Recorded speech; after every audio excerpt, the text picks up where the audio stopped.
New York City's, we got to see complete and total domination. After being up 49 points, where do we go from here? Let's talk about that.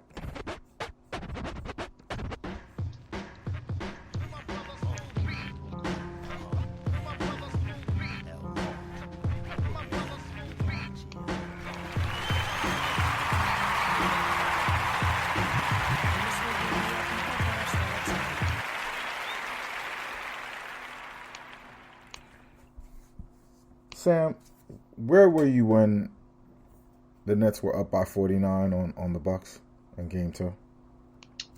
I was in my living room, and I actually got to the point where, especially I guess he Nash left in the starters for a little bit and then took him out.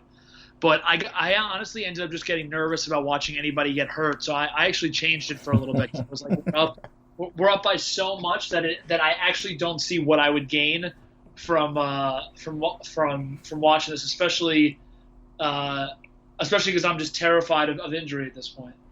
The net fan base anxiety. Yeah, Exactly. I know it well. I know it well. I'm scared too. You guys have got, because this is just too good. I It looks like me and Pooch are gonna be doing and we might even extend the clubhouse, but you know, I don't even know what they call it on Twitter, but that's a shame. What do they call the new feature that basically copies Clubhouse on Twitter? What that features. I think I'm also now. I've aged out of it. Also, I honestly don't know what it is. It's well, whatever that feature that seems like Clubhouse, like kind of impromptu. Like yesterday, my house flooded. Didn't get to record with Sam, and then like on a whim, me and Pooch I started that chat with Shlomo Sprung, who's Yep. also pretty dope net dude, and I was shocked. Hundreds of people were in it. Um, um, Completely impromptu, but it was a blast to talk basketball. But I could, even in that chat, I can feel the net fan anxiety because it's just too remarkable what we're watching. We're like waiting for the other shoe to drop. Even in the third quarter, I was in the arena. We all started just kind of looking at each other like we were clapping. We weren't as loud because nobody expected to basically take apart the Bucks the way we have the first two games, and I don't really know what to do with my shock, Sam. Help a brother out. No, I mean that's where I was at. Also, I legitimately like. It was funny because I was watching with a friend of mine who was rooting for the Bucks, of course, and he's a Knicks fan, which made it even better to watch him be upset about the Knicks and also how he's moved on to the Bucks. But like he was when we were up by like 20 something, he was like, why are you still like so engaged? Like you guys are crushing, and I was like, because like this is the NBA, like any league can go, and then like Yeah. it gets into the 30s, and I'm still kind of pretty hyped, and then he just looks at me and he's like, you guys are up like 40 whatever it was, and I was just like, all right, yeah. It's I was so like, crazy that we're so different from them. Like the way our fan base works, it's crazy because Nets fans have this perspective of themselves and how it's been going the last 20 years as it being awful, painful, all the things that I've been through. Knicks fans, when you ask them, well, what have you, like, how have you survived the last 20 years? It's like, no, our storied franchise, we are loyal to the orange and blue. I'll never change. It's been tough, but that's what makes a fan base. And, like, they don't even, they'll try to sell you on the mellow years. Like, that was good. And when we slapped them in those years and before that, the the old Nets of New Jersey. Like I love hearing Richard Jefferson talk trash about how they used to just destroy the Knicks, but in the Knicks fan mind, like that time didn't even exist. It's very weird. And the thing, so that's crazy. Like, I mean, like the Knicks fans to me are like almost as if they've been like drugged since '72, and like it's all been like a blur. But from a Nets perspective, like I come from I'm a child of the 2002 loss against the Celtics with the biggest like fourth quarter comeback at the time ever.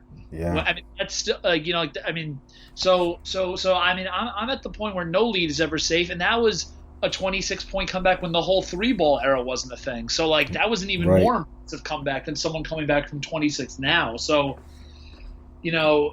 it's like none of these leads are ever safe, but I also think it does say something about the Nets that they blew them out the way they did, because I think a lot of times, and me and you would talk about this during the regular season, they had a lot of games where they would have a massive first or a massive second quarter or a massive third quarter and then totally take their foot off the gas, and then you'd be like, oh shit, like is Nash gonna have to put back in the starters, like is this person gonna have to come back in, is that person gonna have to come back, and that was almost an identity of the team even pre-Nash. That was like an Atkinson thing. It was like there was no lead was ever safe, and yesterday they just were like, no, this is not like we're gonna stick our foot on the pedal and then speed and then speed and then get into a high speed chase.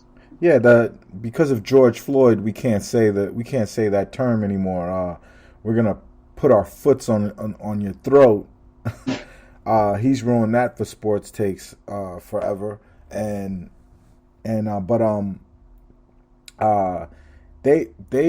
finished them and didn't even play in the fourth quarter barely. It was a sobering experience, because we all know this team can be good, right? We know this is like let's put the Bucks in perspective. Giannis wasn't close, but Giannis was getting MVP votes this year. He's a 2-time MVP. The Bucks are one of the most successful regular season teams that there is. The team that beat them last year with their superstar healthy, they swept them. They're just coming off of that sweep, and the confidence and everything else. The sobering thing of that whole experience, I went to Barclays on a whim. Like I just was like, I'm around the corner, I'm going, and I walked up there, and I cannot begin to say how much it was, how revelatory, and it might all change when we go play the Sixers, but we're historic good, Sam. Am I wrong? Tell me why, with your Nets fan anxiety, why I'm wrong. Why we aren't historic good. So it's funny at this point. Like I literally have no idea how to judge them, because like honestly, like I thought, and I'm being super honest, as you know, I get high when I think they're good and I get low when I think they're not playing well. That Celtics series made me a little worried. That I was like shit, if the Celtics were completely healthy, what would have this series been like? But the Nets just, to me, are and we kind of already thought this, but it's been confirmed. They might have swept them if they were completely healthy. Yeah, I don't think the Nets took that series seriously. Right. That was kind of my point, is that they to me are like the classic NFL team that just gets up for the big games and kind of slow like sleepwalks through the not as competitive games, which is why, given that we had a regular season that was historic in terms of teams not giving a shit and players not giving a shit, like I feel like we have no idea how good they actually are. Like the playoffs are almost going to be a way to judge it, like how historic this team is. So right now I feel like and it's not even trying to be a cop out. I just don't feel like I can comment on it, because I have no idea. Like you could tell me that the Bucks series who, as me and you have both said, I think the winner of this series will win the title. You could tell me that they look the most down. Play the Sixers or the Hawks, they maybe don't get as up. And then if they play the Suns or the Clippers, they also don't get as much up for them for whatever reason. But if you know what I mean. So they don't have as much when the Heat went on the historic 26 or whatever it was game win streak. Like they were getting up for everybody because they were trying to make history and stuff like that. This Nets team, I think, is confident in how good they can be, but wasn't on some overall mission. Yeah, I mean, to take a step back, I think we underrate how good the Celtics are. We completely turned that franchise inside out with how badly we beat them, and now we're playing a Bucks team who has our full attention. I think Kevin Durant was on some like, all right, they're not going to beat us. I really like this kid, Jason Tatum. I don't want to destroy his confidence, his future, or whatever. But you know the Nets aren't really playing when Kyrie is trying stuff. Right. I'll take you back to when they did the podcast together early in the season, and Kyrie was trying to conceptualize himself as a power forward.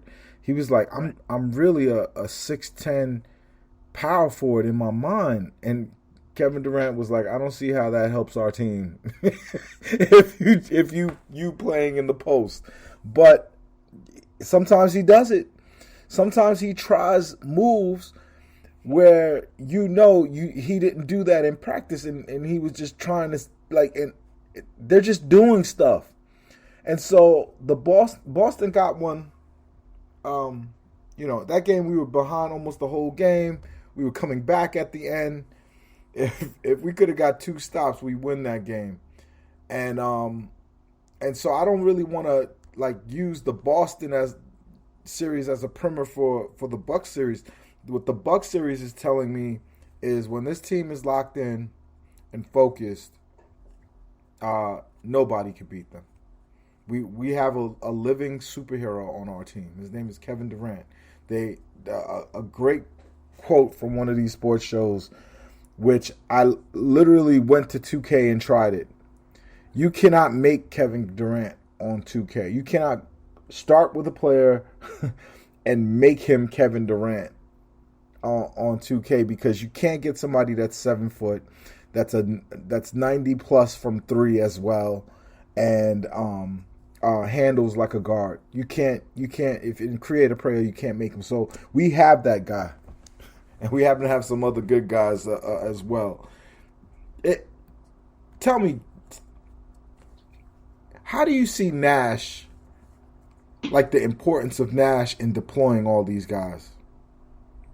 Yeah, I think I do think he's one of the unsung heroes. I mean, look, you said this on Twitter, and I think it's totally true. If they win the title, I think me and you need to do a 2-hour podcast going over every single move that Sean Marks has made since I think he took the job on February 8th, 2016, and I think the lack of attention he's gotten when there have been podcasts dedicated to Danny Ainge and Daryl Morey and all those guys is crazy. So that podcast will definitely be in the works. But I mean, I think Nash does a really good job of understanding when to put in certain guys and knowing, I guess, what they're feeling and what they need. So, for example, in game 1, Shamet missed a couple of shots, and he kind of quickly took him out because I think, as we know, the Shamet thing can be a little bit of a mental case.